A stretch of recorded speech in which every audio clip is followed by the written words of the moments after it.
Hey guys, what's up and welcome back to my channel. In today's video, I'm going to be showing you guys my new iPhone 11 Pro phone. Make sure to like this video, subscribe to my channel, and turn on the notification bell so you never miss a video with me again. Let's get started.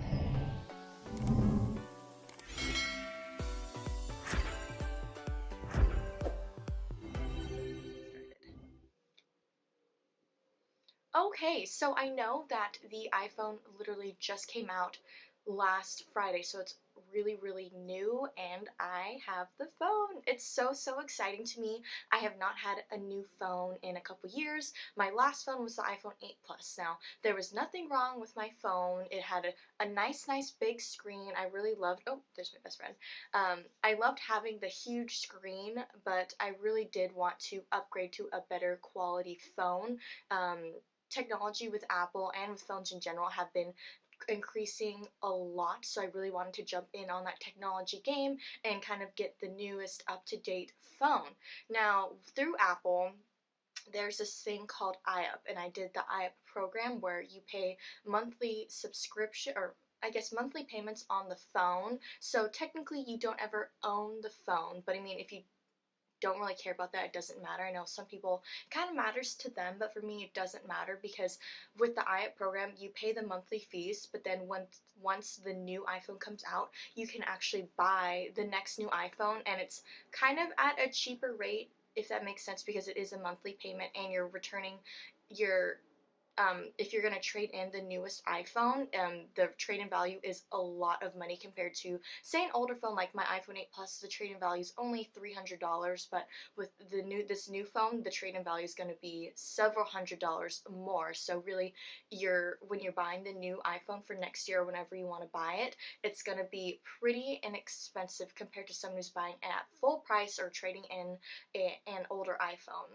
To me, I really thought that this was a really big upgrade. I know a lot of people have the iPhone 10 or like the X or the XR, and they are like, oh, is it even that big of a difference if I get the 11 Pro? And to be honest, it's really not that big of a difference from like the X or the XR to the 11 Pro or the Pro Max. It is very similar. This is not the huge upgrade that everyone's gonna be like, whoa, iPhone has completely changed. That's most likely gonna be next year. Fingers crossed. I'm really excited for that phone. In all honesty, like the 10 is not much different than the 11 Pro, especially because they have, so you know how iPhones, they have, the new launch was the iPhone 11, the 11 Pro, and the 11 Pro Max. And so the iPhone 11 is essentially similar to like the 10s or the XR, one of those phones. It's like the exact same thing. Apple's trying to get away from the idea of kind of like the X and the XR, because I mean, it was really confusing. I'm still slightly confused on it now, but they're trying to get away from that so everything will be easier to understand for the general public, because no one's got time to think about all those things. The main differences, I'd say, the takeaways from like the 11 to the 11 Pro, it's basically just longer battery life. Like the 11 has like, I think, 17 hours of up to 17 hours of battery life, while the 11 Pro, it has like 18 hours, and then the Pro Max has like 19 or 20 hours. So kind of like the bigger the phone, which is bigger battery, means it will have a longer battery life, which is what people want. Now I know a lot of people are looking at the weight of the phone. Like this phone, I wish I had my 8 Plus to show you guys. It's already boxed up and ready to be shipped back to Apple to be sent in so I can get my trade-in value. But the phone, it's significantly larger than this. Like this is much smaller, and even the iPhone 11 is slightly bigger than this phone. But the heavy, like the weight of it is a little heavier. Like it's the similar weight to my iPhone 8 Plus, and considering it's smaller, that does mean that oops, I'm so sorry about the flash. That does mean that the battery is heavier, or the components inside the phone are a lot heavier compared to the other phones. So I know some people are concerned about that, but if you really do want good battery life, then you definitely should look past how heavy the phone is, because in reality, you'll just get used to it, and it's really not that heavy. It's just like it will feel different in your hand at first once you're switching from a different phone to the new phone. And of course, between like the iPhone 11, my old 8 Plus, it does not have the three lens camera. Like this part is definitely obviously the highlight of the phone. It is super cool. When you go into the phone, you have, let's see if I can show you guys, you can see me right there.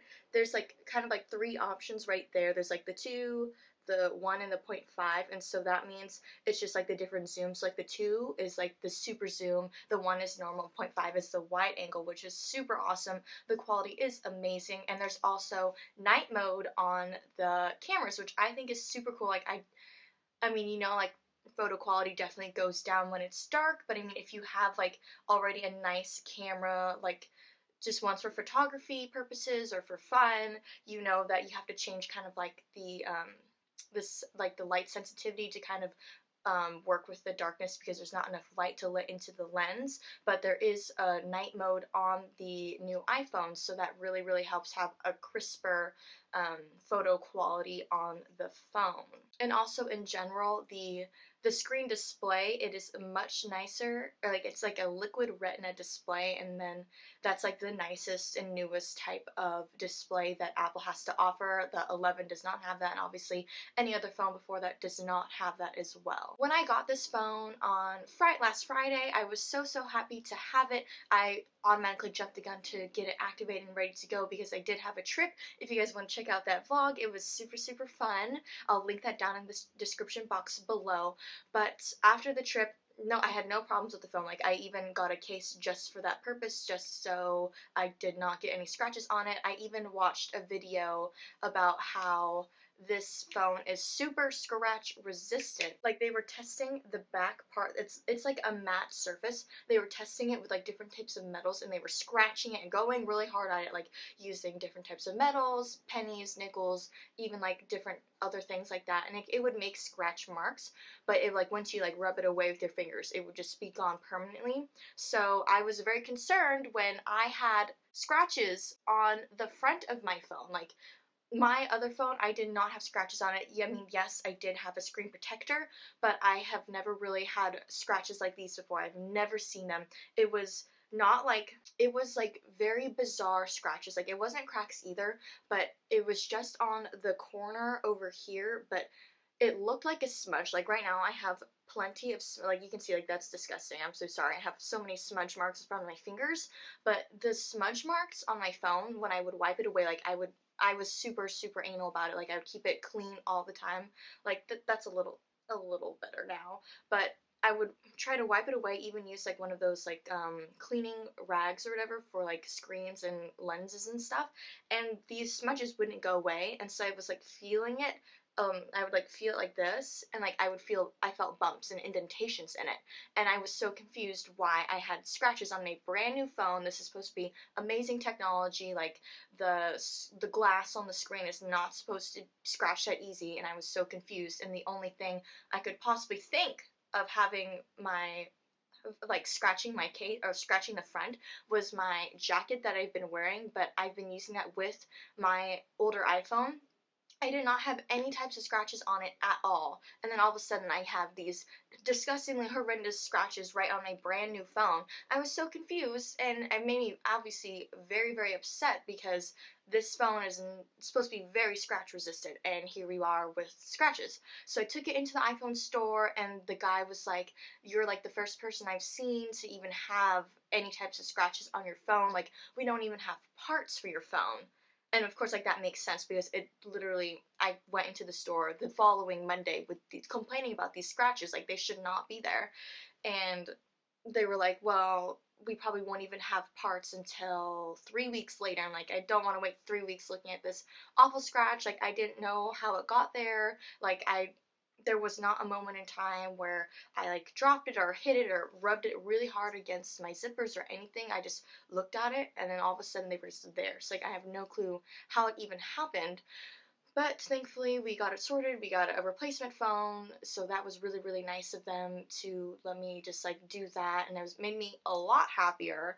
But I don't know if like it was like a defect in my phone specifically, or it's just like the glass is not as strong, but definitely take that into consideration when getting the new iPhone, because I ordered screen protectors, and so they should be coming in today or tomorrow, because I do not want my screen to have those disgusting scratches again, and it was like very disheartening to see.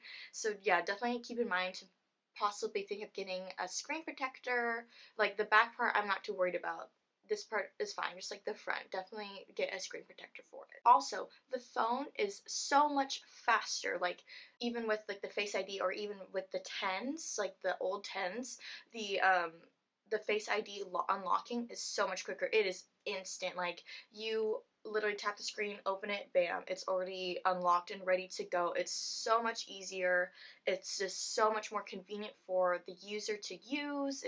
You can just open it in a flash, and it really is a nice thing to have. There's also night mode that works super well on the phone. I know the iOS 13, it launched before, like a day before the iPhones even launched, like the new iPhones, but the iOS 13 works very well with the new phone.